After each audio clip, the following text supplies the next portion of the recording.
इते मांखे ॿुधायूं त सुप्रीम कोर्ट साजिद जोखियो खे नाअहल करण वारी दरख़्वास्त रद्द करे छॾी आहे। सुप्रीम कोर्ट रजिस्ट्री में MPA सजाद जोखियो जी नाअहलीअ बाबति दरख़्वास्त ॿुधणी थी। दरख़्वास्त गुज़ार हाई कोर्ट जे फ़ैसिले खां पोइ मुक़रर मुद्दे अंदरि अपील दाख़िल न कई। जस्टिस मोहम्मद अली मज़हर जो चवणु आहे मुक़रर मुद्दे अंदरि अपीलूं दाख़िल न करण सबबि हिकु हफ़्ते दौरान वधीक अपीलूं रद्द कजनि थियूं। अदालत जो चवणु आहे दरख़्वास्त गुज़ार मौक़िफ़ अख़्तियार कयो हो। MPA साजिद जोखियो खे वाटर बोर्ड में नौकरी करण ते खेसि नाअहल करार ॾिनो वञे। अहम ख़बर अवां सां शेयर कई पिया। सुप्रीम कोर्ट साजिद जोखियो खे नाअहल करण वारी दरख़्वास्त रद्द करे छॾी। सुप्रीम कोर्ट रजिस्ट्री में MPA साजिद जोखियो जी नाअहलीअ बाबति दरख़्वास्त ॿुधणी थी। दरख़्वास्त गुज़ार हाई कोर्ट जे फ़ैसिले खां पोइ मुक़रर मुद्दे अंदरि अपील दाख़िल न कई। जस्टिस मोहम्मद अली मज़हर जो चवणु आहे मुक़रर मुद्दे अंदरि अपीलूं दाख़िल न करण सबबि हिकु हफ़्ते दौरान वधीक अपीलूं रद्द कजनि थियूं। अदालत जो चवणु आहे दरख़्वास्त गुज़ार मौक़िफ़ अख़्तियार कयो हो। MPA साजिद जोखियो खे वाटर बोर्ड में नौकरी करण ते खेसि नाअहल करार ॾिनो वञे।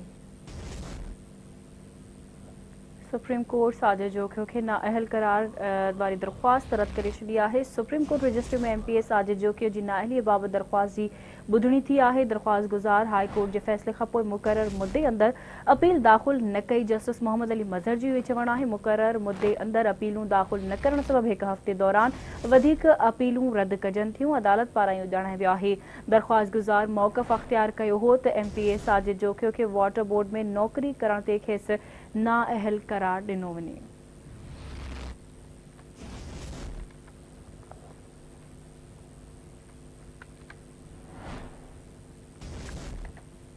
अहम ख़बर अवां सां शेयर कयूं पिया। सुप्रीम कोर्ट साजिद जोखियो खे नाअहल करण वारी दरख़्वास्त रद्द करे छॾी आहे। सुप्रीम कोर्ट रजिस्ट्री में MPA साजिद जोखियो जी नाअहलीअ बाबति दरख़्वास्त ॿुधणी थी। दरख़्वास्त गुज़ार हाई कोर्ट जे फ़ैसिले खां पोइ मुक़रर मुद्दे अंदरि अपील दाख़िल न कई। जस्टिस मोहम्मद अली मज़हर जो इहो चवणु हुयो। तफ़सील मालूम कंदासीं। असां सां लाइन ते मौजूदु आहे आवाज़ न्यूज़ रिपोर्टर ज़ुल्फ़ी चांडियो। जी ज़ुल्फ़ी, छा तफ़सील आहिनि, आगाह कजो। जी, जीअं त अॼु सुप्रीम कोर्ट रजिस्ट्री में सिंध असेंबली मेंबर सजाद जोखियो खे वाटर बोर्ड जो वाइस चेयरमैन बणाइण ते नाअहली बाबति दरख़्वास्त जी ॿुधणी थी आहे।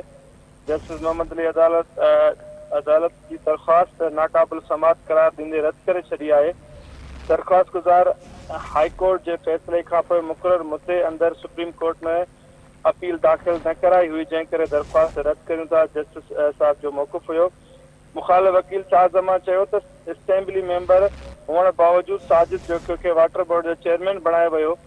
दरख़्वास्त गुज़ार MPA साजिद जोखियो खे दरख़्वास्त गुज़ार चयो त MPA साजिद जोखियो खे नाअहल करार ॾिनो वञे।